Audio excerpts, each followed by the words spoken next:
Welcome to Islamic Knowledge Hub, authentic Islamic teachings, wisdom, and inspiration. Subscribe and grow with knowledge. Today, we are diving into the incredible story of a prophet named Hzekiel and a miracle that just completely challenges our ideas about life and death.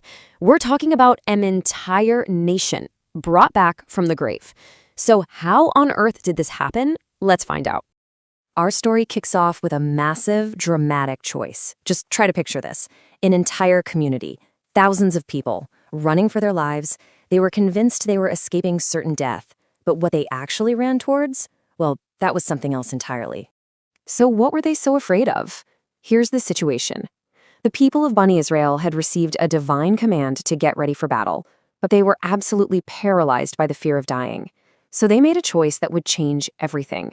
They decided to disobey, abandon their homes, and just run. They eventually found this remote valley and started a new life, completely convinced they had outsmarted destiny. They felt safe, you know? They believed their fear had actually led them to safety.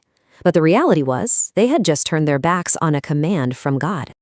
And here is the ultimate tragic irony. In the very place they ran to for safety, death found them. As a direct result of their disobedience, a divine decree came down, and every single person who fled died right there in that valley.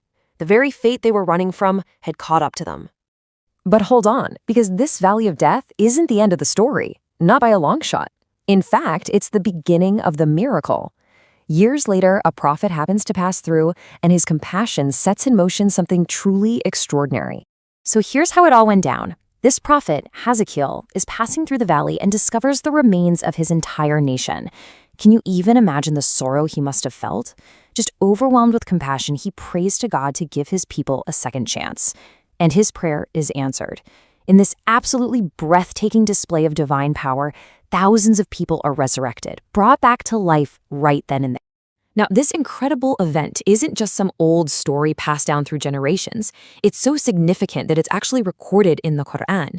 And it's there for a reason, to serve as this profound lesson on faith, obedience, and the nature of God's will. And here's the actual verse itself.